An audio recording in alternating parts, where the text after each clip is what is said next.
On Afghanistan, we had done a story for you last week where the Times of London broke a story saying that NATO forces had in fact killed 2 innocent people in a raid and then 3 women by accident, 2 of them pregnant.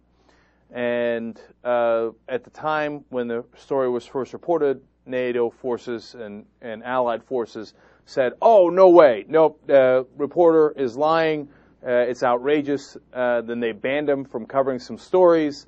They struck back very forcefully. And the initial reporting of the story by the military was that those women were bound and gagged and murdered before our forces ever got there. Well, when the reporter from the Times of London uncovered that that is not true, when all the witnesses said, "No, wait a minute, their husbands were killed accidentally, and now our forces agree, yes, in fact, we killed the wrong guys because they were a local prosecutor in the area and part of the police force." And they said those guys didn't bound and gag their wives. No, they were perfectly healthy and happy, and we saw them right before the forces went in, and they were shot by Allied forces. And every single witness agreed to that. And our military and the combined military forces there kept saying, "Nope, nope, nope, not true. I can't believe this rogue reporter making stuff up." Well, guess what happened? This week, they admitted, yes, in fact, Allied forces had killed those women.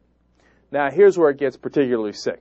One, they were lying completely from the beginning, and now that it's exposed, they should at least admit the whole thing, right? They say, no, there was no cover-up of the scene. Now, in reality, here's what happened. New York Times is now reporting it. Everybody's reporting it. Our forces went in and removed the bullets from the scene with knives. They removed some of them from the walls. That's not the problem. They removed the bullets from the women's bodies with their knives. And to this day, they're still claiming, no, those slash wounds were on the women before we accidentally killed them. Why would there be knife wounds on the women before we killed them? That doesn't make any sense at all. In fact, they were doing a celebration, according to all the witnesses. I believe it was one of their grandson's birthdays or his birth that they were celebrating.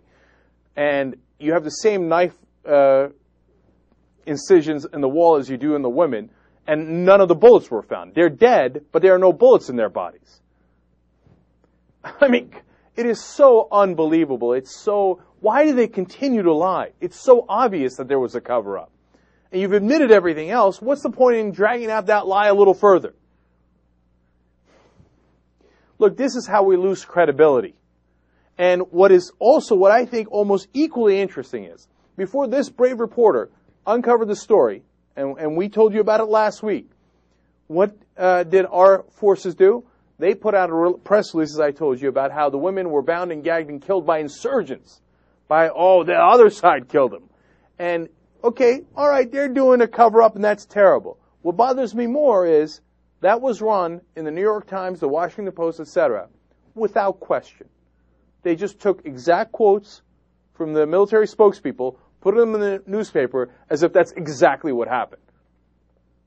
Because our reporters are, for the large part, embedded with the troops. Sometimes their lives depend on those troops, and certainly their access depends on those troops and the assent of the military. And as you saw with the Times of London reporter, when he actually delivered the truth and broke a story, well, his access was denied.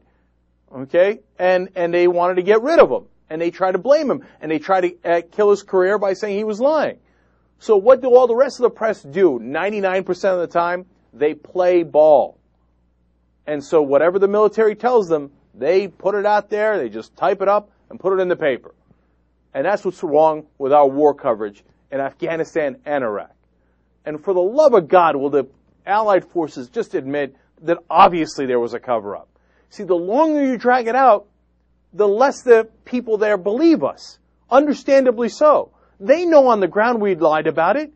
You think that, oh my God, they said the Allied forces that the women were already bound and gagged and killed. Why the hell would their husbands kill them? That doesn't make any sense. They called it an honor killing. Everybody on the ground in Afghanistan, the ones that we're trying to win the hearts and minds of, already knew that it was a lie. You already lost their hearts and minds. In fact, there's another report out now about how some people that are relatives there are thinking of joining the insurgency. Of course, that's what happens when you kill people and you cover it up and you pretend that it's their fault. Look, it goes to the larger issue finally about what are we doing there? We got 100,000 troops there.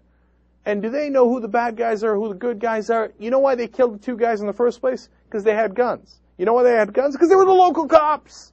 Okay? But the guy doesn't know that in the middle of the night, and then he shoots. Maybe he didn't see, probably, I hope he didn't see the women. But then he feels he's got to cover it up. It's a giant mess because we're trying to put 100,000 troops in the middle of Afghanistan and try to figure out who the good guys are and the bad guys. How many times do we have to make this mistake before we realize we're not going to be able to, quote-unquote, bring them democracy this way?